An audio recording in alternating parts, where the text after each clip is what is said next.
தந்தை, மகன், தூய ஆவியின் பெயராலே ஆமென். இயேசு கிறிஸ்துவில் என் அன்பு சகோதர சகோதரிகளே, உலகில் வாழ்கின்ற மக்களே, ஆண்டவராகிய இயேசு கிறிஸ்துவனுடைய நாமத்தில் இயேசுவை காண்போம் இறையாட்சி looking and Jesus the Lord Reigns program வழி உங்கள் அனைவரையும் அடிமை சந்திப்பதிலே மகிழ்ச்சி அடைகிறேன். இம்மட்டுமாக நம்மை எல்லாம் வழிநடத்தி கொண்டிருக்கிற கடவுளுக்கு நன்றி கூறுகிறேன். இருக்கின்றவராக இருக்கிற கடவுளால் நாம் வாழ்கிறோம், இயங்குகிறோம், செயல்படுகிறோம். எல்லாவற்றையும் படைத்த கடவுள் அந்த படைப்பிலே நம்மை எல்லாம் வழிநடத்தி கொண்டிருக்கிறார். படைப்பை நல்ல முறையில் பயன்படுத்தி வாழ்வை பயனுள்ளதாக மாற்றி படைத்தவரிடத்திலே நாம் கடந்து சென்று நிரந்தரம் வாழ்வதற்கான அருளை நாம் வேண்டி இந்நாளிலே தூய கன்னிமரியாள் வணக்கத்திற்கும் வாழ்த்துக்கும் வாழ்த்துதலுக்கும் உரியவர்கள் என்பதை மையப்படுத்தி நாம் இந்த இறை செய்தியிலே கடந்து செல்வோம். அன்புக்குரியவர்களே, பழைய ஏற்பாட்டில் ஒரு பெண் வழியாக, குறிப்பாக ஏவாள் வழியாக, ஏவாளுடைய கீழ்ப்படியாமையினால் உலகத்திற்கு சாவு கொண்டு வந்தது. அதே வேளையிலே தூய கன்னிமரியாள் வழியாக, தூய கன்னிமரியாளுடைய பிறப்பு வழியாக உலகிற்கு மெசியாவை வெளிப்படுத்தி இந்த தூய கன்னிமரியாள் வழியாக அவர்களுடைய கீழ்ப்படிதலினால், குறிப்பாக இதோ உமது அடிமை, உமது சொற்படி எனக்கு ஆகட்டும் என்ற அந்த அர்ப்பணிப்பு வழியாக உலகிற்கு வாழ்வையும் வெற்றியையும் நம்பிக்கையையும் கொண்டு வந்தது. ஆகவே தூய கன்னிமரியாளுடைய பிறப்பு வழியாக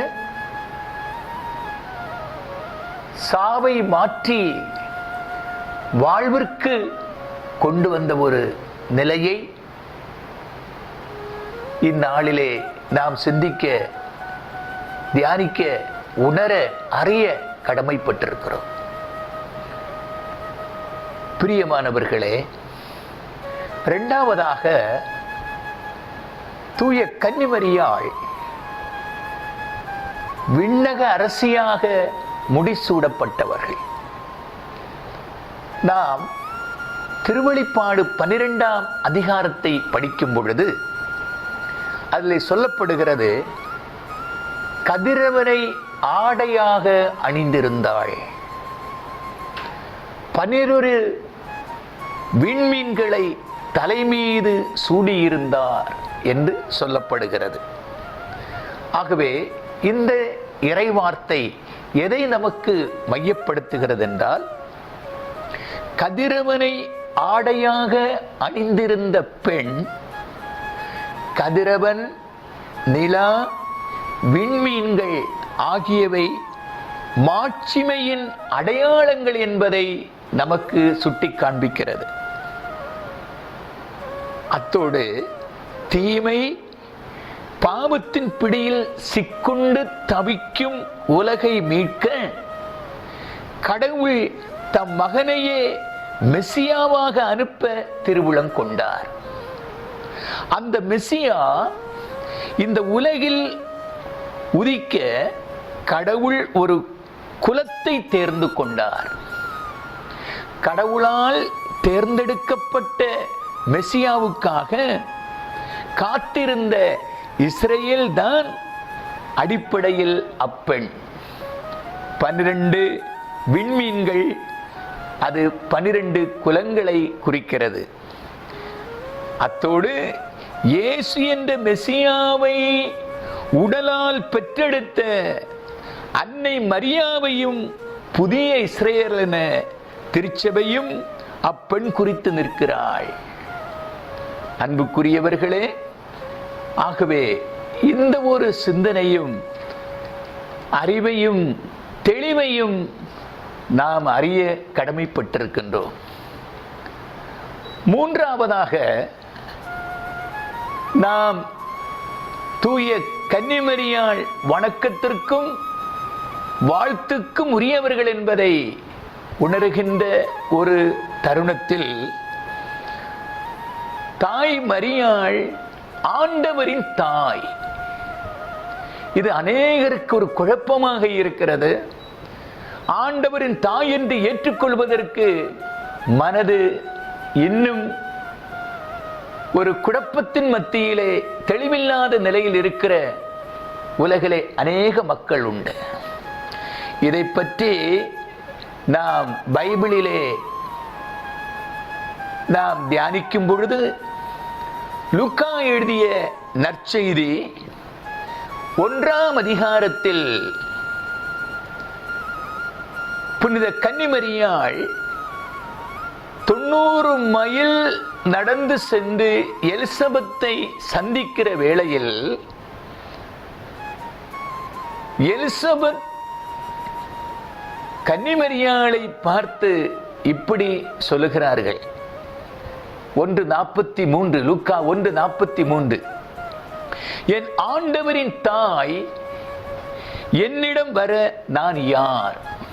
அங்கே இந்த வார்த்தையை அவர்களுடைய உள்ளத்தின் ஆழத்திலே ஆவியினால் ஏவப்பட்டு சொல்கிறார்கள். ஆண்டவரின் தாய், கடவுளின் தாய், ஆண்டவரின் தாய் என்னிடம் வர நான் யார் என்று எலிசபெத் அதை வெளிப்படுத்துகிறார்கள். இது ஒரு சிலருக்கு ஆண்டவரின் தாய் என்று எப்படி சொல்லலாம் கன்னிமரியாளை என்று ஒரு கேள்வி எழும்பலாம். அந்த கேள்விக்கு பதில் இருக்கிறது. ரோமருக்கு எழுதிய நிருபம் 10ஆம் அதிகாரம் 9-10 திருவசனங்கள் சொல்லுகிறது.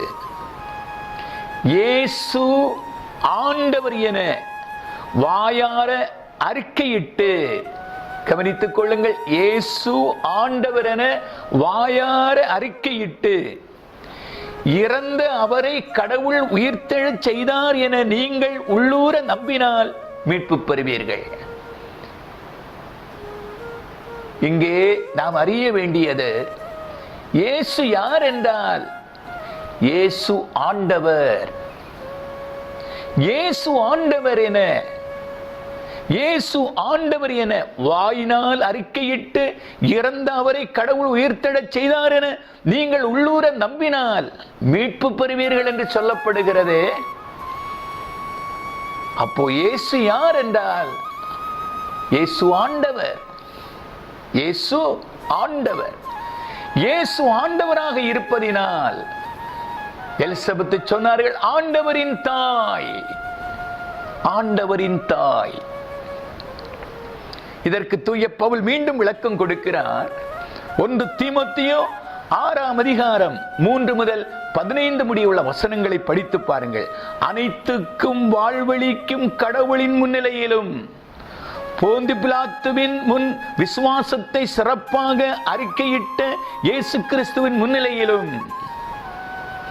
உனக்கு கட்டளையிடுகிறேன், நம் ஆண்டவர் இயேசு கிறிஸ்து தோன்றும் வரையில் குறை சொல்லுக்கு இடம் தராமல் இந்த கட்டளையை அப்பழுகின்றி கடைபிடித்து வா. உரிய காலத்தில் பேரின்ப கடவுள் அவரை தோன்ற செய்வார். கடவுள் ஒருவரே வேண்டர், அரசருக்கெல்லாம் அரசர், ஆண்டவருக்கெல்லாம் ஆண்டவர், ஆண்டவருக்கெல்லாம் ஆண்டவர். ஆகவே தூய கன்னிமரியாள் ஆண்டவரின் தாய் என்று சொல்லும் போது இதை நன்கு அறிய வேண்டும். இதைவிட மேலாக ஒரு காரியத்தை திருமறையிலே நாம் அறிகிறோம். இயேசு உயிர்த்தெழுந்து முதல்ல காட்சி கொடுக்கும் பொழுது, தோன்றும் பொழுது, சீடர்களுக்கு தோன்றும் போது, மதலேன் மரியாளுக்கு தோன்றி அதன் பிற்பாடு திருத்தூதர்களுக்கு தோன்றும் போது அதில் ஒரு திருத்தூதர் அந்த இடத்திலே இல்லை. அவர்தான் யார்? தோமையார். தோமையார் வெளியே சென்று மற்ற திருத்தூதர்களிடத்திலே வரும் பொழுது அவர்கள் சொல்லுவார்கள், நாங்கள் இயேசுவை கண்டோம். தோமையார் என்ன சொல்லுகிறார்? நான் நேரில் காணாமலும் என்னுடைய விரலை அவருடைய காயப்பட்ட விழாவிலே நேரிட்டு கண்டு கரத்தை இட்டாலுடைய நான் விசுவசிக்க மாட்டேன், நம்ப மாட்டேன். இயேசு மீண்டும் தோமையார் திருத்துதர்களோடு சேர்ந்து தோமையாரும் இருக்கும் பொழுது இயேசு தோன்றுகிறார், உங்களுக்கு சமாதானம்.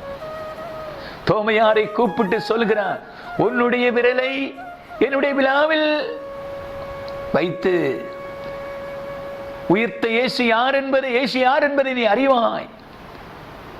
தோமையார் அந்த இடத்திலே ஒரு அறிக்கை இடுகிறார், என் ஆண்டவரே, என் கடவுளே, என் ஆண்டவரே, என் கடவுளே. இயேசு யார்? இயேசு ஆண்டவர். என் ஆண்டவரே, என் கடவுளே. அருமையானவர்களே, இன்றைக்கு தூய பரிசுத்தாவியை பெற்றவர்கள் என்று சொல்லப்படுகிற அநேக மக்கள் கூட இயேசு ஆண்டவர் என்று சொல்லுகிற வேளையில் தாய் மரியாள் ஆண்டவரின் தாய் என்பதை ஏற்றுக்கொள்வதற்கு அஞ்சுகிறார்கள். என்னிடத்திலே ஒரு கேள்வி எழும்புகிறது. உண்மையிலே தூய ஆவியினால் ஆட்கொள்ளப்படுகிறவர்களுக்குத்தான் இதை அறிய முடியும். ஏனென்றால் மனித ஆவியால் இயங்குகிறவர்களுக்கு கடவுளுக்குரியவற்றை மதித்துணர முடியாது. அது அவர்களுக்கு மடமையாக தோன்றும். ஆகவே தூய பவுல் மீண்டும் இதை தெளிவுபடுத்துகிறார். 1 கொரிந்தியர் 12ஆம் அதிகாரம் 3வது திருவசனத்தில், தூய ஆவியால் ஆட்கொள்ளப்பட்டவரே, கவனித்துக் கொள்ளுங்கள், அபிஷேகம் பெற்றவர்கள் என்று சொல்லுகிறவர்களே, தூய ஆவியினால் நிரப்பப்பட்டவர்கள் என்று சொல்லுகிறவர்களே, பெந்தெகோஸ்து என்று சொல்லுகிற அனுபவம் பெற்றவர்களே, உணர்ந்து கொள்ளுங்கள், தூய ஆவியினால் பரிசுத்தாவியினால் ஆட்கொள்ளப்பட்டவரே, பரிசுத்தாவியினால் ஆட்கொள்ளப்பட்டவரே அன்றி வேறு எவரும் இயேசு ஆண்டவர் என சொல்ல முடியாது. இதை நீங்கள் தெரிந்து கொள்ள வேண்டும். இதை நீங்கள் தெரிந்து கொள்ள வேண்டும். ஆகவே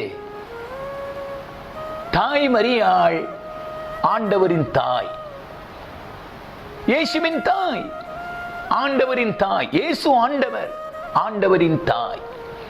இதை அறிவோம், உணர்வோம், தெளிவடைவோம். 4வதாக தூய கன்னிமரியாள் வணக்கத்திற்கும் வாழ்த்துக்கும் மரியாதைக்கும் உரியவர்கள் என்பதை நாம் அறிய வேண்டும். திரு விவிலியம் வெளிப்படுத்துகிறது. லூக்கா எழுதிய நற்செய்தி 1ஆம் அதிகாரம் 28வது திருவசனம். தாய் மரியாளுடைய வாழ்விலே ஆண்டவருடைய செய்தி கடந்து வரும் பொழுது அவர்கள் மனித ரீதியிலே எங்கனமாகும் என்ற ஒரு கேள்வி எழுப்பினார்கள். ஆனால் ஆண்டவர் மீண்டும் தூதனை அனுப்பி, கபிரியேல் தூதனை அனுப்பி அதை தெளிவுபடுத்துகிறார். எப்படி? அருள்மிக பெற்றவரே வாழ்க, ஆண்டவர் உம்முடன் இருக்கின்றார். இங்கே ஆண்டவருடைய தூதர், ஆண்டவரே தம்முடைய தூதனை அனுப்பி தூய கன்னிமரியாளை வாழ்த்துகிறார். அருள்மிக பெற்ற மரியே வாழ்க. ஆண்டவரே தூதனை அனுப்பி வாழ்த்தும் போது ஆண்டவரால் படைக்கப்பட்ட மனிதர்கள் தாய் மரியாளை வாழ்த்துவதற்கு ஏன் அவர்களுடைய உள்ளம் வரவில்லை? அன்புக்குரியவர்களே, மீண்டும் கடவுள் தம்முடைய தூதனை அனுப்பி இப்படி சொல்லுகிறார். லூக்கா 1:30-31 திருவசனங்கள். மரியே அஞ்ச வேண்டாம், கடவுளின் அருளை கண்டடைந்துள்ளீர். மரியே வாழ்க, அருள் மிக பெற்ற மரியே வாழ்க, கடவுளுடைய அருளை கண்டடைந்துள்ளீர். இதோ கருவுற்று ஒரு மகனை பெறுவீர், அவருக்கு இயேசு என்னும் பெயரிடுவீர். இங்கே கவனித்துக் கொள்ளுங்கள். அருள்மிக பெற்ற மரியே வாழ்க, கடவுள் உம்முடன் இருக்கிறார், கடவுளின் அருளை நீர் கண்டடைந்துள்ளீர். எனக்கு அன்பான சகோதர சகோதரிகளே, கடவுள் தூதனை அனுப்பி வாழ்த்தினார். எலிசபெத் தூயாவினால் நிரப்பப்பட்டு இந்த மரியாளை வாழ்த்துகிறார்கள். இங்கே கவனித்துக் கொள்ளுங்கள். மரியாளும் எலிசபெத்தும் சந்திக்கிற வேளையில் எலிசபெத்துடைய வயிற்றில் இருந்த குழந்தை துள்ளியது மகிழ்ச்சியினால். அருமையானவர்களே, எலிசபெத்து தூயாவியினால் முற்றிலும் ஆட்கொள்ளப்பட்டு தூய கன்னிமரியாளை பற்றி இப்படி சொல்கிறார்கள்: பெண்களுக்குள் நீர் ஆசி பெற்றவர், உமது வயிற்றில் வளரும் குழந்தையும் ஆசி பெற்றதே. இதை நீங்கள் உணர வேண்டும். அன்புக்குரியவர்களே, லூக்கா எழுதிய நற்செய்தி 1ஆம் அதிகாரத்தில் 46 முதல் உள்ள திருவசனங்களை படித்தால் அதிலே மரியாவின் பாடல் என்ற ஒரு தலைப்பு இருக்கிறது. இப்படியாக தூயாவியினால் ஏவப்பட்டு மரியாள் கடவுளை புகழ்கிறார்கள். மரியாவை தலைமுறை புகழ வேண்டும் என்று சொல்லி, வாழ்த்த வேண்டும் என்று சொல்லி, வணங்க வேண்டும் என்று சொல்லி வெளிப்படுத்தப்படுகிறது. என்ன? ஆண்டவரை எனது உள்ளம் போற்றி பெருமைப்படுத்துகின்றது, என் மீட்பராம் கடவுளை நினைத்து என் மனம் பேர்வகை கொள்கின்றது. 48வது திருவசனத்தை மனதிலே கொள்வோம். ஏனெனில் அவர் தம் அடிமையின் தாழ்நிலையை கண்ணோக்கினார். இது முதல் எல்லா தலைமுறையினரும் என்னை பேறு பெற்றவர் என்பர். ஆகவே ஒரு தலைமுறை அல்ல, உங்கள் தலைமுறை அல்ல, எல்லா தலைமுறைகளும் மரியாவை,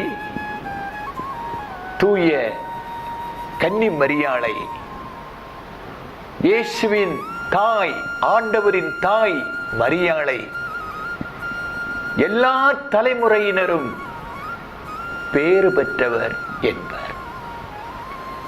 இதை நமது மனதிலே கொள்வோம். இது வெறும் வார்த்தையால் வெளிப்படுத்தினதல்ல, மனித எண்ணத்தினாலோ சிந்தனையினாலோ மனித விருப்பத்தினால் மட்டும் வெளிப்படுத்தப்பட்டதல்ல. கடவுளுடைய விருப்பப்படி தூயாவியினுடைய வல்லமையிலிருந்து வெளிப்படுத்தப்பட்ட உயிருள்ள, நம்பத்தக்க, விசுவசிக்க வேண்டிய, ஏற்றுக்கொள்ள வேண்டிய ஒரு பகுதி இது. ஆகவே இதையும் நாம் மனதிலே கொள்வோம். ஏற்றுக்கொள்ளாதவர்கள், மரியாவுக்கு மரியாதை கொடுக்காதவர்கள், மரியாள் வணக்கத்திற்கு உரியவர்கள் இல்லை என்று சொல்லுகிறவர்கள், இந்த திரு வார்த்தையை மனதிலே கொண்டு நாம் மாற்றம் பெறுவோம். தூய கன்னிமரியாளை பற்றி வீரமாமுனிவர் வாழ்த்தி அநேக காரியங்களை வெளிப்படுத்தி இருக்கிறார்கள். ஆகவே இந்நேரத்தில் தூய கன்னிமரியாள் வணக்கத்திற்கும் மரியாதைக்கும் வாழ்த்துக்கும் உரியவர்கள் என்பதை நாம் அறிவோம், தெளிவடைவோம். 5வதாக தூய கன்னிமரியாள் அனைவராலும் ஏற்றுக்கொண்டு, அனைவரும் புகழப்பட, அனைவரும் வாழ்த்தி வணங்க வேண்டிய தூய கன்னிமரியாள் என்பதை நாம் அறிய வேண்டும். ஜோசப் கன்னிமரியாளை மறைவாக விலக்கிவிட எண்ணி இருந்தார்.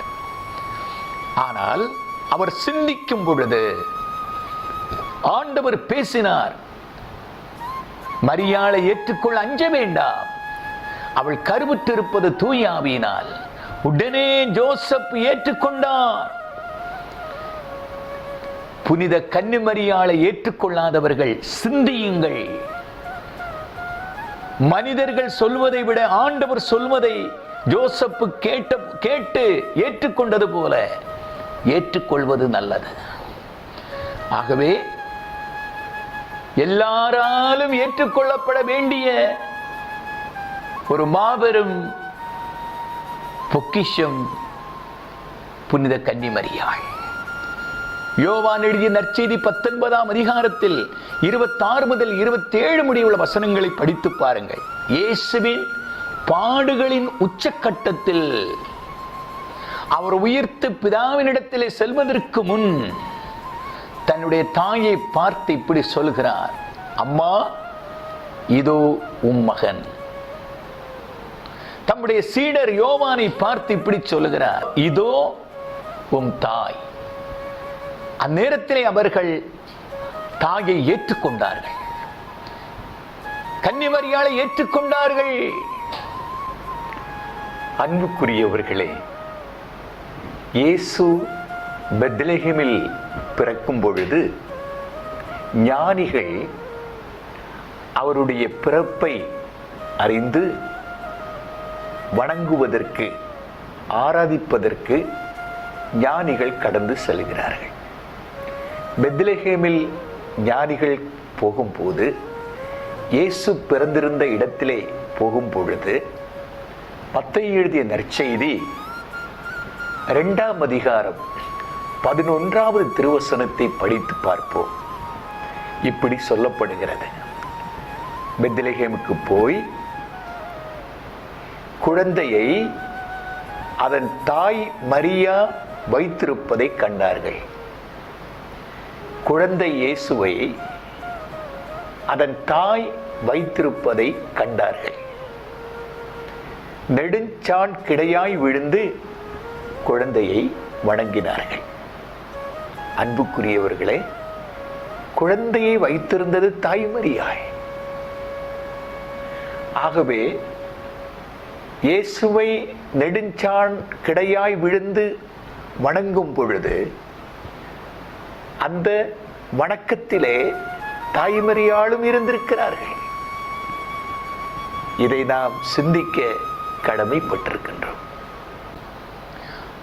6வதாக, புனித கன்னிமரியாள் வழியாக கடவுள் அநேக காட்சிகளை, அநேக உண்மைகளை ஏழைகள் வழியாக, சிறுவர்கள் வழியாக, சமுதாயத்திலே, உலகத்திலே மதிப்பில்லாதவர்கள் இடத்திலே தாய்மரியாளை வெளிப்படுத்தி இருக்கிறார். காட்டிலே விறகு பொறுக்கிக் கொண்டிருந்த சிறுவர்களுக்கு கடவுள் கன்னிமரியாளை வெளிப்படுத்தினார். லூர்து நகரிலே, மெக்சிகோவிலே, போர்ச்சுகல் நாட்டிலே, தமிழ்நாட்டிலே வேளாங்கண்ணியிலே, இப்படி பல இடங்களிலே கடவுள் கன்னிமரியாள் வழியாக அநேக நற்செய்திகளை வெளிப்படுத்தி இருக்கிறார். மனம் திரும்புங்கள், மனம் திரும்புங்கள் என்று. அன்புக்குரியவர்களே, எனக்கு ஒரு அனுபவம் உண்டு. ஒரு முறை நற்செய்தி பணிக்காக அமெரிக்கா தேசத்திலே கடந்து போகும்போது, விடியற் காலையில் ஒரு ஆலயத்திலே திருப்பலியிலே பங்கெடுப்பதற்கு கடந்து போகிற வேளையில், அந்த ஆலயத்தினுடைய நுழைவாயிலே ஒரு மாதா சொரூபம் ஒன்று இருந்தது. அது மிகவும் அழகாக இருந்தது. அதை நான் பார்த்து கொண்டிருக்கும் பொழுது, அந்த மாதா ஸ்டாச்சுனுடைய அடியில் ஒரு ஜெபமாலையும் இருந்தது. அந்த ஜெபமாலையை நான் கையில் எடுத்தேன். அது அருந்த ஜெபமாலை. எனக்குள்ளே யோசித்து பார்த்தேன், இந்த தேசத்திலே கூட அருந்த ஜெபமாலையை கொண்டு வைத்திருக்கிறார்களே என்று. ஆனால் சற்று நேரம் அப்படியே நான் யோசித்துக் கொண்டிருக்கும் போது என் கையில் இருந்த அருந்த ஜெபமாலை ரோசரி இணைந்தது. எனக்குள்ளே ஒரே ஆச்சரியம். ஏன் இப்படிப்பட்ட ஒரு நிகழ்வு நடந்தது என்று நான் யோசிக்கும் பொழுது, ஏன் இப்படி ஒரு நிகழ்வு ஏற்பட்டது என்று எனக்குள்ளே யோசிக்கும் பொழுது, சிந்திக்கும் பொழுது, மாதாவை ஏற்றுக்கொள்ளாதவர்களுக்கு, மாதாவுக்கும் ஏற்றுக்கொள்ளாத மனிதர்களுக்கும் உள்ள ஒரு முறிந்த உறவை இந்த அருந்த ஜெபமாலை இணைந்தது போல, மாதாவுக்கும் மாதாவை ஏற்றுக்கொள்ளாதவர்களுக்கும் ஒரு இணைப்பு வேண்டும் என்ற ஒரு ஆழமான சிந்தனையை அந்த ஆலயத்திலே நடைபெற்ற திருப்பலி வழியாக கடவுள் உணர்த்தினார். இதை இப்பொழுது உங்களுக்கு நான் வெளிப்படுத்துகிறேன். ஏழாவதாக தூய கன்னிமரியாள் வழியாக நமக்கு வெளிப்படுத்துகிற சில உண்மைகள். கடவுளுக்கு அர்ப்பணமாகி, முழுமையாக அர்ப்பணமாகி, இதோ உமது அடிமை உம்முடைய சொற்படி ஆகட்டும் என்று சொன்ன ஒரு அர்ப்பணிப்பின் மகத்துவம் தாய்மரியாளிடத்தில் இருந்தது. அடுத்து, எந்த இடத்திலே ஒரு வேதனை குறைகள் வருகிறதோ அந்த இடத்திலே பரிந்து ஜெபிக்கின்ற, பரிந்து பேசுகின்ற ஒரு மனநிலை, ஒரு வாழ்வு மரியாளிடத்தில் இருந்தது. அது கானாவூர் திருமண வீட்டிலே ரசம் தீர்ந்த பொழுது அந்த தீர்ந்து போன ரசத்தை மீண்டும் சரி செய்வதற்கு, அந்த குறையை மாற்றுவதற்கு இயேசுவினிடத்திலே பரிந்து பேசியது. அந்த வீட்டில் உள்ளவர்கள் யாரிடத்திலே வந்து கேட்டார்கள்? முதல்ல மரியாளிடத்திலே தான் வந்து கேட்டார்கள். நான் இதை பற்றி சிந்திக்கும் பொழுது, இன்றைக்கு எத்தனையோ பேர்கள் என்னிடத்திலே ஜெபிக்க கேட்கிறார்கள். அவர்களுக்கு ஜெபிக்கும் போது யாரை மையப்படுத்துகிறோம்? கடவுளை, இறைமகன் இயேசுவை, தூய ஆவியின் வல்லமையை கொண்டு ஜெபிக்கின்றோம். எத்தனையோ இறை பணியாளர்களிடம், எத்தனையோ ஊழியர்களிடம் எனக்கு அங்கு ஜெபியுங்கள் ஜெபியுங்கள் என்று சொல்வதுண்டு. இந்த சாதாரண இறை ஊழியர்களை விட தாய்மரியாள் எவ்வளவு மேலானவர்கள். அவர்கள் பரிந்து ஜெபிக்கிறவர்களாக இருந்தார்கள். அன்புக்குரியவர்களே, மட்டுமல்ல, ஒரு தியாகத்தோடு சென்று எலிசபெத்தை பல மைல்கள் தூரம் நடந்து சென்று வாழ்த்தியவர்கள், பணிவிடை செய்தவர்கள். இந்த ஒரு நல்ல வாழ்வு தூய கன்னிமரியாளிடத்தில் இருந்தது. இதைவிட மேலான ஒரு நிலை, இந்த உலகத்தினுடைய இரட்சகர் தன்னுடைய ஒரே மகன் அவருடைய பாடுகளில் கூட இருந்து வியாகுலத்தோடு செயல்பட்டவர்கள். இதை மறுக்க முடியுமா? அன்புக்குரியவர்களே, மைக்கேல் ஏஞ்சலோ என்ற ஒரு ஓவியர், பிரசித்தி பெற்ற ஓவியர், தாய் மரியாளை இயேசுவை மையப்படுத்தி வியாகுல அன்னையின் ஒரு ஸ்டாச்சை வரைந்திருக்கிறார்கள். உலகமெல்லாம் ஆச்சரியப்படுகின்ற ஒரு ஸ்டாச். எனக்கு அன்பான சகோதர சகோதரிகளே, ஆகவே இது நம்முடைய வாழ்வில் உள்ள ஒரு அடையாளம். இந்த அடையாளங்கள் வழியாக நாம் இயேசுனுடைய ஒரு உன்னத நிலைக்கு கடந்து போகவும் உணரவும் நமக்கு வழி செய்கிறது. ஆகவே இதையும் நாம் அறிந்து கொள்வோம். ஆகவே சில உண்மைகளை இந்த இடத்திலே கடவுள் நமக்கு வெளிப்படுத்தி இருக்கிறார். உண்மையை அறியுங்கள். நிறைவுள்ளது வரும்பொழுது குறைவுள்ளது மறைந்து போகும். ஆகவே கன்னிமரியாள் ஆண்டவரின் தாய். அவர்கள் வணக்கத்துக்குரியவர்கள், வாழ்த்துக்குரியவர்கள், மரியாதைக்குரியவர்கள். அவர்களை ஏற்றுக்கொள்ள வேண்டும் என்று சொல்லி இந்த நேரத்திலே இந்த எளிய சிந்தனை, இந்த எளிய உரை நமக்கு உதவியாக இருப்பதாக.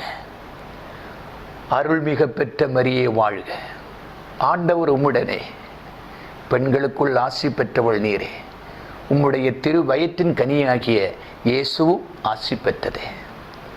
தூய மரியே, இறைவனின் தாயே, பாவிகளாக இருக்கிற எங்களுக்காக எப்பொழுதும் எங்கள் இறப்பின் வேளையிலும் வேண்டிக்கொள்ளும் அம்மா. ஆமென், ஆமென், ஆமென்.